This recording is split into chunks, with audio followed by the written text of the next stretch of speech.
Hello, welcome to another edition of the Pace Report, reporting live here at Creole, here in East Harlem, here in New York City. Jazz vocalist and drummer Grady Tate, for 6 decades, has played on basically some very important pop, jazz, and soul records spanning some 5,000 recordings. Tonight he is going to sing some songs that are truly dear to his heart, as well as tonight we're going to sit down and reflect on his career.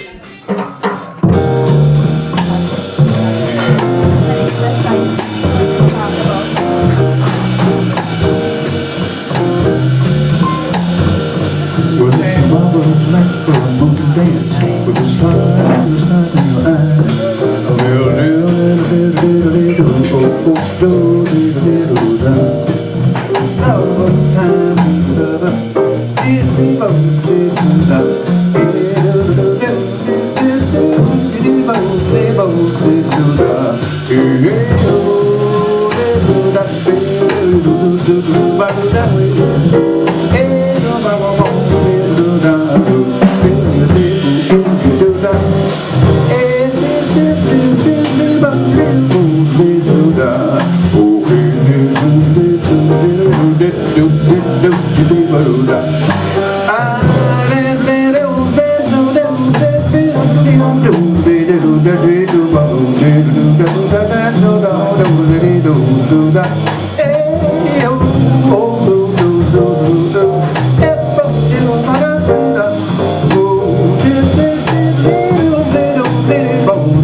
I wanna make love to the rest of the night, and everything I wanna do.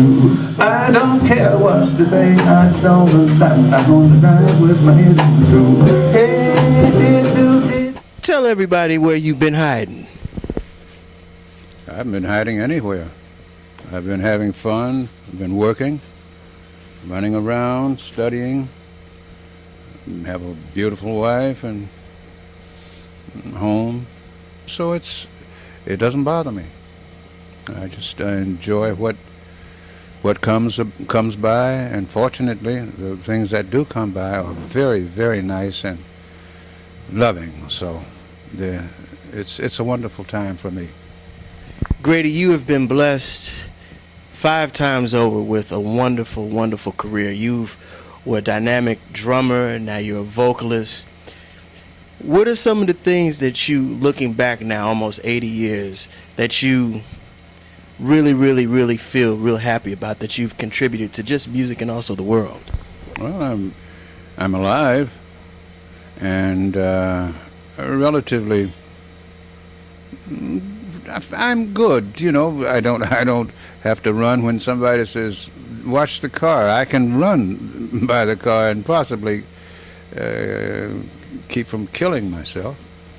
But it's just I don't really know how to explain it.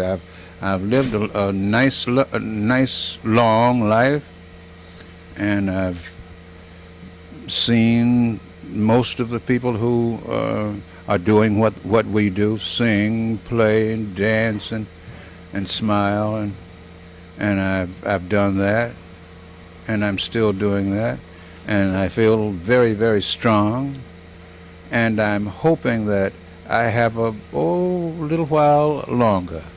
So, you know, I don't know what's going to happen, but I know all the things that have happened have been just gracious and loving and funny and sweet and just what I needed.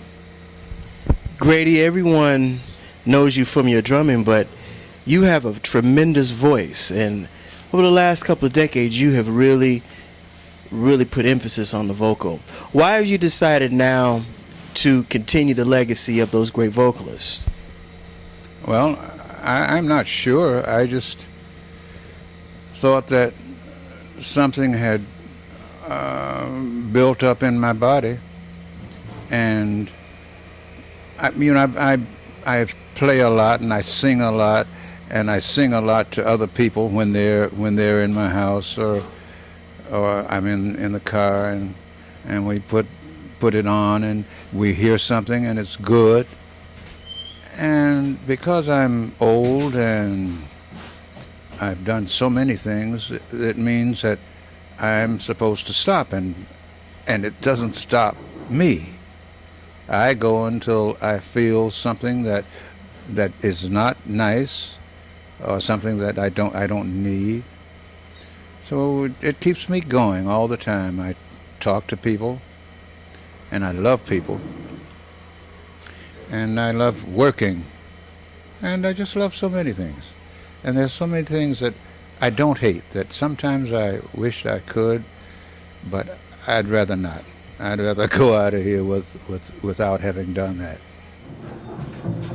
I've got a dream for the Lord. Speakers and servers and everything. Bridges of love can sing. We'll never go by.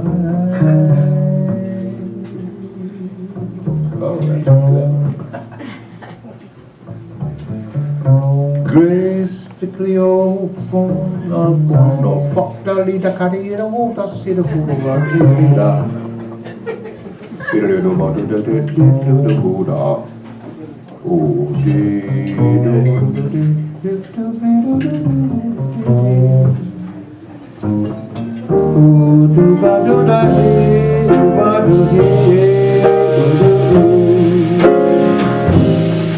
wanting to sing, wanting to pray,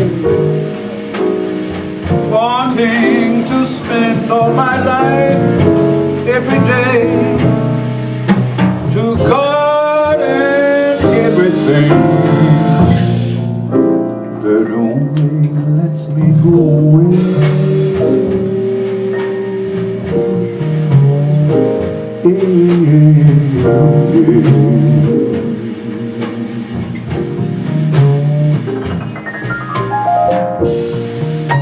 Grady, you have been associated with some great partnerships throughout your career, and the last time I saw you was at the memorial service with Dr. Billy Taylor, and you were part of that great trio, you and Billy May. Tell me your reflections on that trio, and also your contributions as well as Dr. Taylor's contributions with that trio. Well, I don't really. There are just so many people who have that same kind of thing or things running around in their bodies, and they do them just so well, you know. And I love Billy Taylor, and he just died, and I was hurt so badly, but I stopped and I said, this man has done so much good for so many people. I can't cry for him. I didn't feel well when I knew he was dying or that he was dead, but I knew that he had done so many great things for so many people, and they didn't even know it, but I knew it because I worked with him for 25 years, you know, and we had fun. We had fun. Grady, you were instrumental during the 60s. You were one of the great drummers, but what was the time when you decided that you wanted to just switch over and started singing? When was it at that point where you had an epiphany and you said, this is time for me to branch off and do vocal? I don't know. I don't know what time it was. I didn't look up and find out at times, well, I'm going to do it. No. I didn't know. Something happened, and somebody said, Grady, hey, man, you can sing, can't you? Yeah, a little bit, you know. So come on, let's try this, bang. And we did that, and then we said, come on, let's do one, you know. And we did a CD, and whatever it was, it was so funny to me, because I was doing something that I'd always wanted to do. And I just continued to do it, and people continued to to make sure that I was doing it, and it was just something that was seemingly it was my thing, you know. I didn't ask anybody, and I didn't. So Lord, please, no. I just did what I loved doing, and what God had put out there. I touched it and I rolled it and I smelled it, and we toyed with it, and we said, this is good, and then we said, you good out there, you crazy, you good away. No, and that's not true. You know, I don't know. I don't say, well, I'm going here, and 20 years from now I'll have $150 billion. I don't care, man. I just do what I do, and I love what I do, and I am very, very happy. I'm certain age. I don't necessarily have to tell it, but I'm old.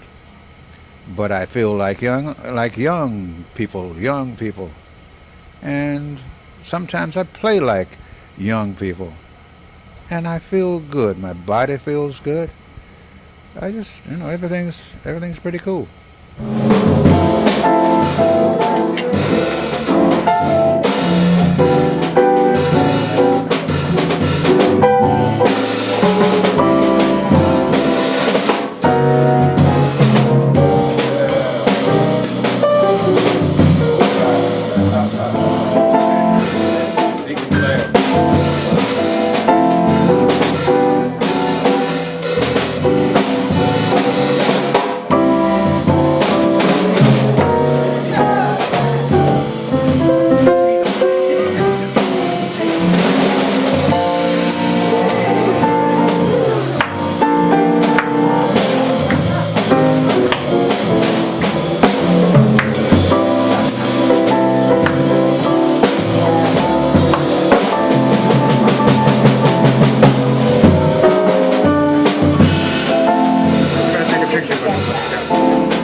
You've contributed to well over 5,000 recording sessions throughout your career. Yeah.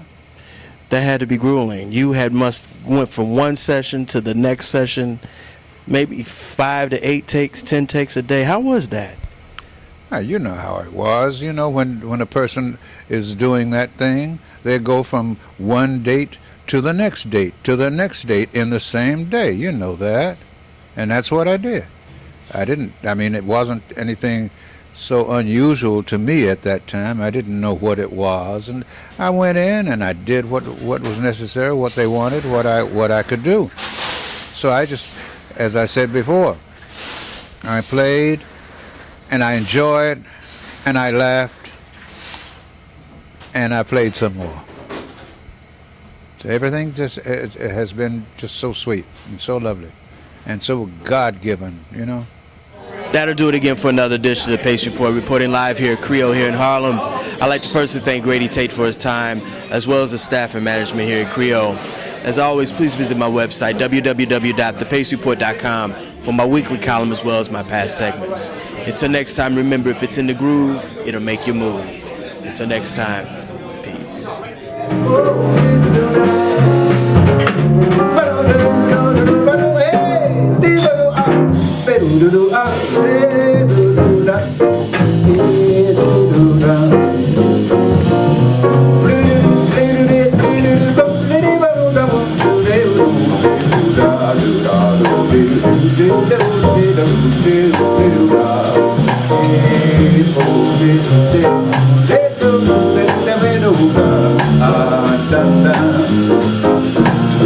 Hey,